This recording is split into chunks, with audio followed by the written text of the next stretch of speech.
ಒಬ್ಬ ನಾಯಕರನ್ನ, ಒಳ್ಳೆ ನಾಯಕರನ್ನ, ಅಂದರೆ ಜನರ ಜೊತೆ ಇದ್ದಂಥ ನಾಯಕರನ್ನ ಒಬ್ಬರನ್ನ ವಿಶ್ವಾಸಕ್ಕೆ ತಗೊಳ್ಳೋವಂಥ ಪರಿಸ್ಥಿತಿ ಇಲ್ಲ ಇವತ್ತು. ಎಸ್ ಬಾಸ್ ಅನ್ಬೇಕಷ್ಟೇ, ನೀವೇನು ಮಾಡ್ತೀರೋ ಅದು ರೈಟ್.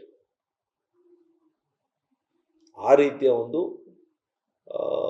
ಮನೋಸ್ಥಿತಿಯಲ್ಲಿ ಇವರು ಮುಂದುವರಿಸಿದರೆ ಖಂಡಿತವಾಗಿಯೂ ಕೂಡ ಎಷ್ಟೋ ಜನರು ಕಟ್ಟಿ ಬೆಳೆಸಿರ್ತಕ್ಕಂಥ ಪಕ್ಷನ ಅವನತಿಗೆ ತರ್ಕೊಂಡು ಹೋಗುವಂಥ ಕೆಲಸ ಮಾಡ್ತಾ ಇದ್ದಾರೆ.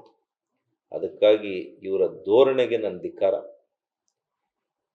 ಇವರ ಅಹಂಕಾರಕ್ಕೆ ಧಿಕ್ಕಾರ, ಇವರ ಮನೋಸ್ಥಿತಿಗೆ ನನ್ನ ಧಿಕ್ಕಾರ ಇದೆ.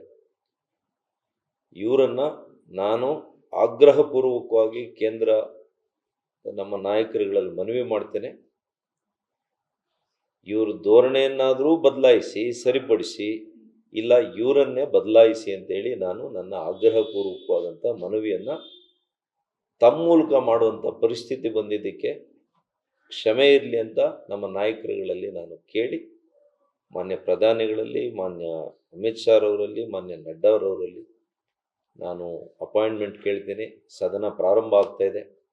ಅನೇಕ ನಮ್ಮ ಎಂ ಪಿಗಳು ಈಗಾಗಲೇ ಅವರ ಭಾವನೆಗಳನ್ನು ಕೂಡ ನನ್ನ ಜೊತೆ ಹಂಚ್ಕೊಂಡಿದ್ದಾರೆ. ಬಹುಶಃ ನಾವೆಲ್ಲ ಹೋಗಿ ಇವತ್ತು ಬಹಿರಂಗ ಪತ್ರ ಕೂಡ ಹೋಗ್ತಾ ಇದೆ, ಅನೇಕರು ಕಳಿಸ್ತಾ ಇದ್ದಾರೆ. ಹಾಗಾಗಿ ಇದಕ್ಕೆ ಒಂದು ಇತಿಶ್ರೀ ಆಡಬೇಕು ಅಂತೇಳಿ ನಾವೆಲ್ಲ ಕೂಡ ಮನವಿಯನ್ನು ಮಾಡ್ತೇವೆ.